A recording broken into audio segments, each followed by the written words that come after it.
Gledate oddajo Klepet ob kavi. Hvaležno pozdravljeni, dobrodošli. Danes bomo govorili o hrbtenici, natančneje o poškodbah hrbtenice in seveda vsemu temu, kar sledi. V moji družbi lepo pozdravljena, dobrodošla iz Global Sports Clinic oziroma Global Treatment klinike v Ljubljani, kjer se ukvarjate z vrsto različnih poškodb in stanj. V moji družbi docent dr. Mitja Bračič in pa Špela Poglajen, diplomirana fizioterapevtka. Pozdravljena. Torej, če začnemo, s kakšnimi poškodbami hrbtenice prihajajo pacienti v vašo ordinacijo? Vsakodnevno se srečujemo tako s težkimi poškodbami hrbtenice, kot je po prometnih nesrečah, pri športnih poškodbah, kot z prirojenimi težavami pri otrocih in pa tudi pridobljenimi poškodbami, ki so posledica določenih poklicev in pa športa. Ko nekdo, ki ima težave s hrbtenico, pride v vašo kliniko in začnete s pregledom, kaj vse pregledate? Verjetno ni hrbtenica samo tista, ki kaže na ta problem. Bistvenega, bom rekla, pomena v tem primeru, pač v težavah s hrbtenico, je anamneza. Torej, kdaj so se težave pojavile, kdaj se pojavljajo, še koliko časa že trajajo, kakšna simptomatika se pojavlja. Se pravi, potem pa tudi pregled, kakšna je gibljivost samega predela, ki ga obravnavamo, pa tudi sosednjih sklepov. Se pravi, če gre to za vratno hrbtenico, tudi ramenski sklep upoštevamo, če gre za ledveno hrbtenico, tudi kolčni sklep in tako naprej. Na vaši kliniki ste obravnavali več kot 1000 različnih poškodb hrbtenice v zadnjih letih. Ali je bil kakšen primer, da je bil nekdo že pripravljen, že prijavljen za operacijo, pa potem operacija ni bila potrebna? Tudi takšnih primerov smo imeli kar nekaj. Predvsem so to recimo diagnoza hernija, ki se jo da z ustrezno fizioterapevtsko obravnavo in pa vadbo zelo omiliti, ampak je pa to projekt za celo življenje. Se pravi, kadar mi pridobimo hernijo, jo moramo za njo skrbeti celo življenje in potem se lahko izognemo tudi operaciji. Kar se tiče zdaj same hrbtenice, kako pomembna so tukaj dejansko stopala? Ker slišala sem kar nekaj kolegic, kolegov, ki so si tudi pri vas uredili te vložke za čevlje, da posledično niso imeli več težav s hrbtenico oziroma da se je nekako vse boljše postavilo, no tudi s koleni in vsemi ostalimi zadevami. Je tukaj ta povezava s stopali kakšna? Zdaj mi moramo vedeti, da hrbtenica pač naš centralni del naše osišča. Zdaj, hrbtenica bo postavljena tako, kot so postavljene naše noge. Se pravi, začne se pri medenici, potem so tukaj stegnenice, kolena, gležnji in pa stopala. Če so stopala narobe postavljena, to potem po celotni verigi sledi proti hrbtenici in tudi hrbtenica lahko utrpi določene spremembe in kasneje tudi degenerativne spremembe, ki jih moramo zdraviti. Lahko jih pa preprečimo normalno, če to že prej ugotovimo. Kaj pa recimo po sami operaciji? Tudi sprejemate paciente? Tudi. Že v prvi vrsti takoj po operaciji pač potrebna določena obravnava, da se zacelijo šivi, da se pogleda brazgotine, da se pogleda mišični status ob hrbtenici in da se pacienta počasi začne pripravljati na drugo fazo zdravljenja, ki je potem, se pravi, vrnitev na delo oziroma v šport.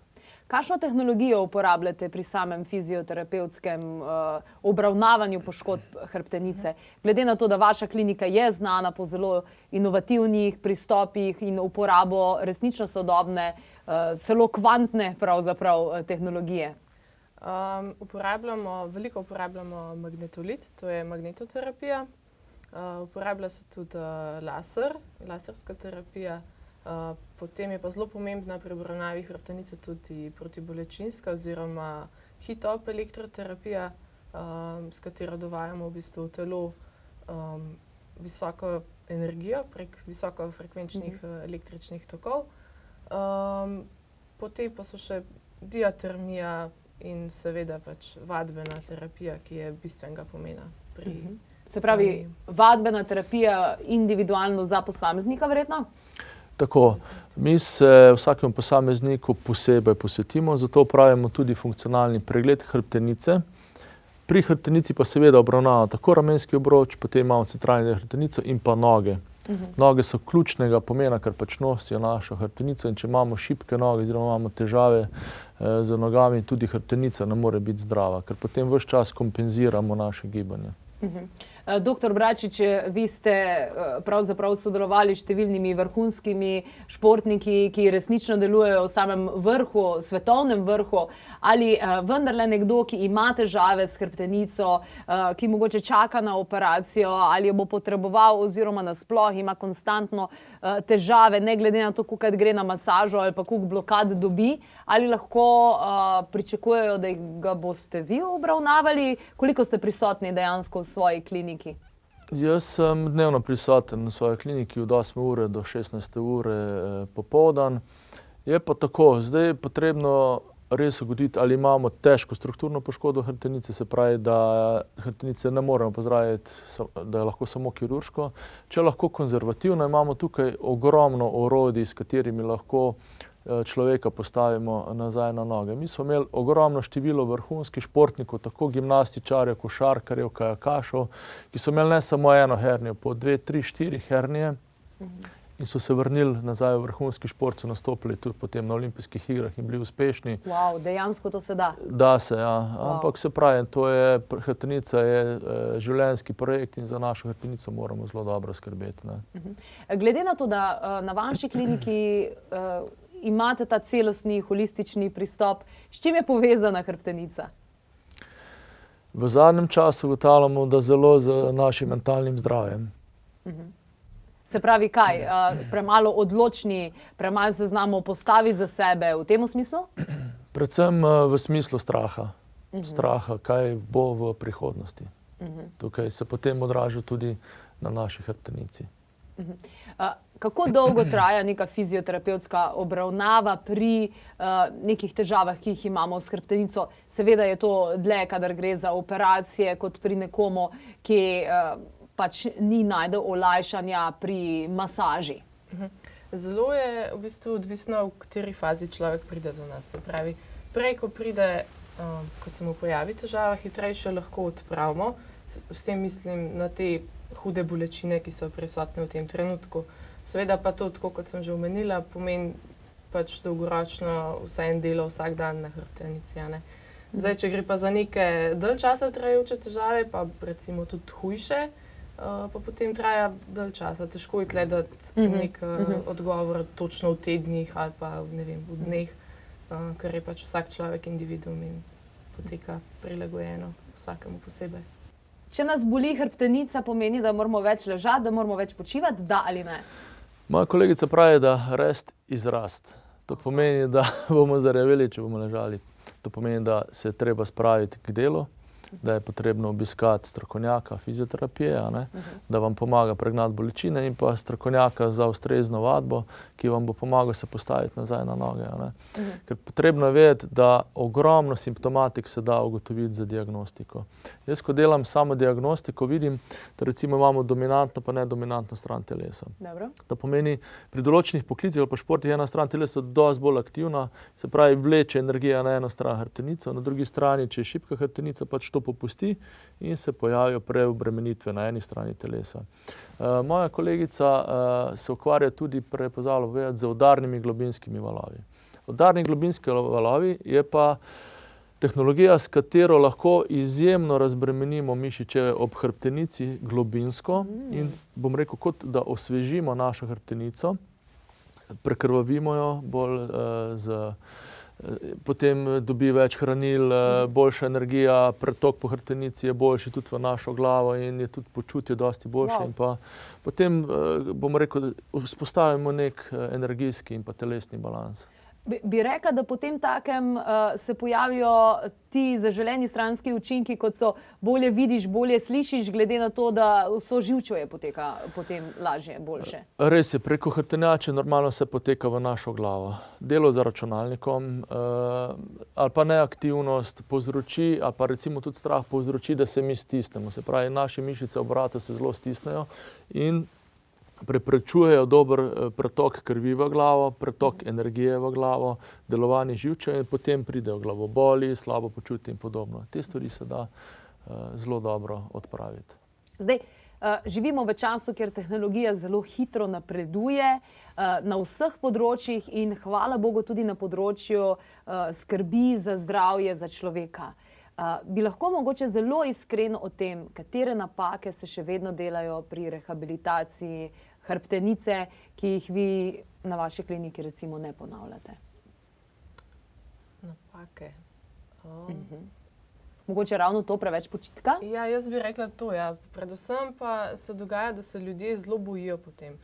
Pride do neke hude bolečine in potem imajo nekako vcepljen ta strah v glavo, jaz tega ne smem, ker me bo bolel, ne smem se gibati, ne smem zdaj, zame je to odpisano, jaz imam težave s hrbtenico.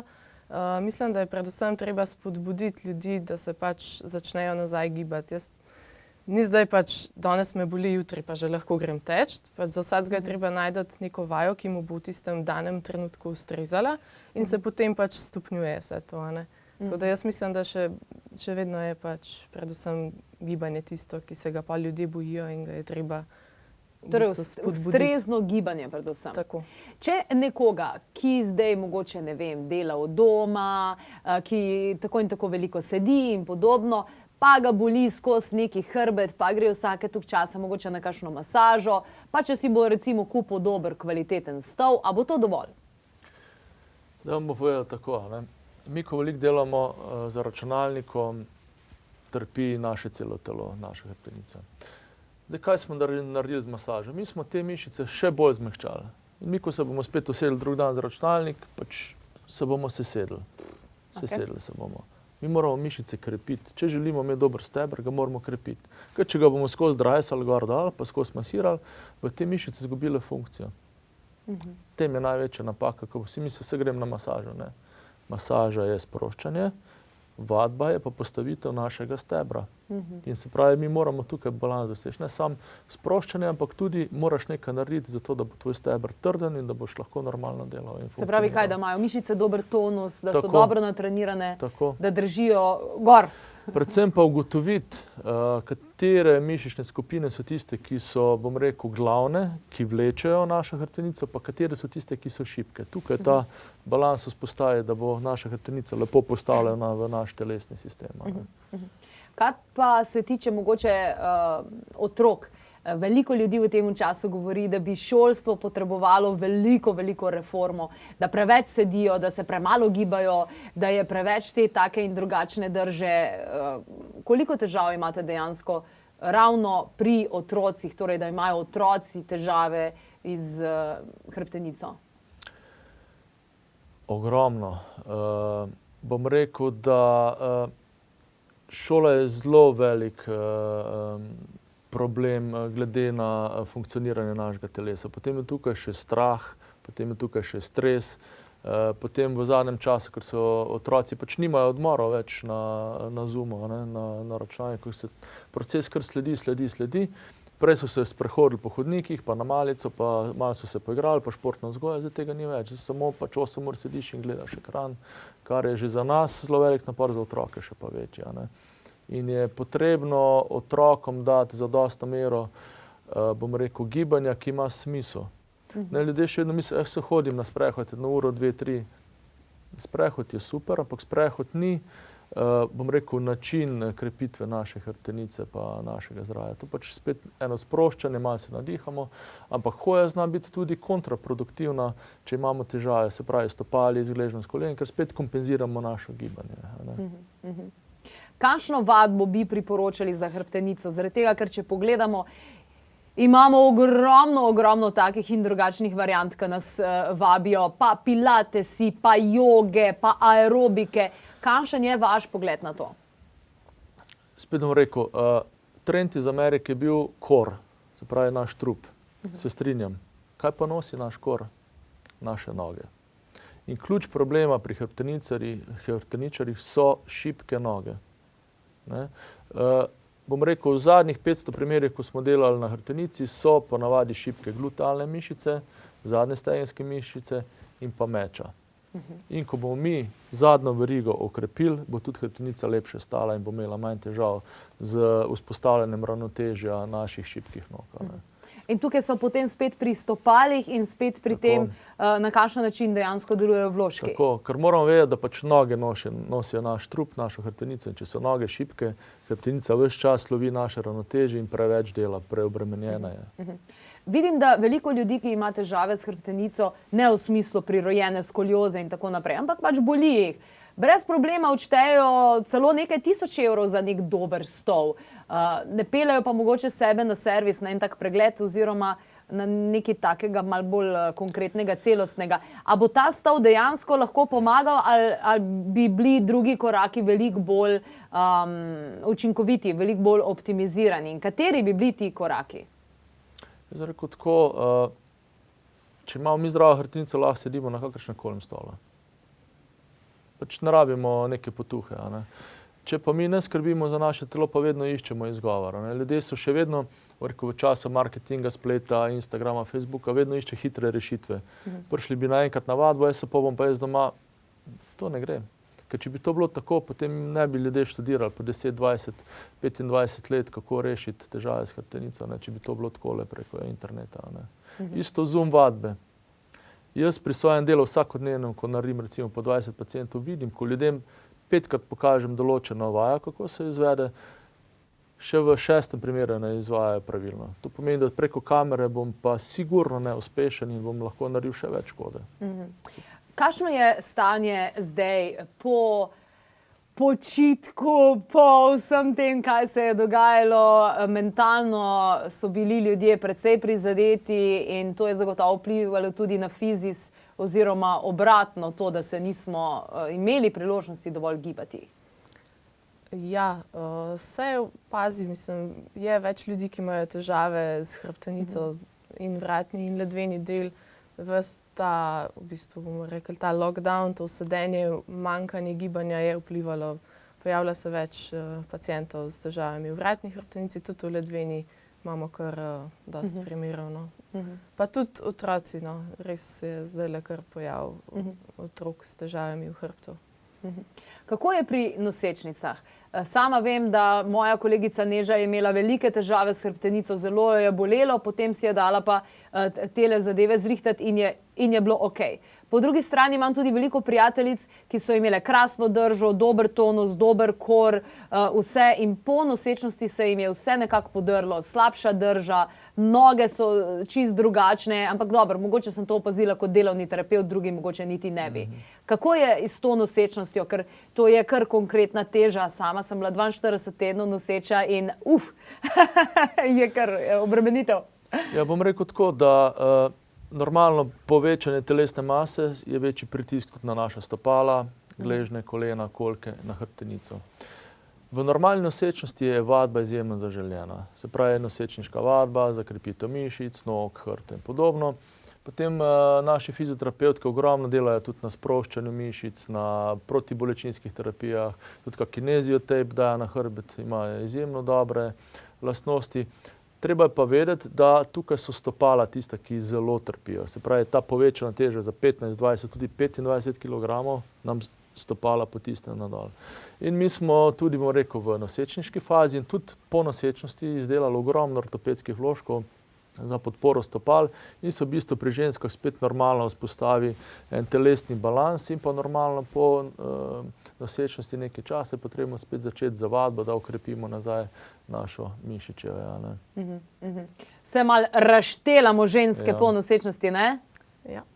Je tako, da v bistvu je v nosečnosti ne samo, da pride do povečane telesne teže, ampak imajo veliko vpliv tudi hormoni. Hormon relaksin pomembno vpliva tudi na vezivno tkivo, pač vse v sklopu priprav na porod, ampak nažalost vpliva tudi na druge vezi v telesu, zaradi tega pride pogosto pol do težav v medeničnem obroču, v hrbtenici, lahko tudi v drugih sklepih v telesu. Zaradi tega je pol pomembna ta postopnost, kako se vračati nazaj, ne kar iti, ne vem, 3 mesece po porodu pa, ne vem, fitness, skakati, ne vem, je pač pomembno, da se postopno zgradi nazaj to.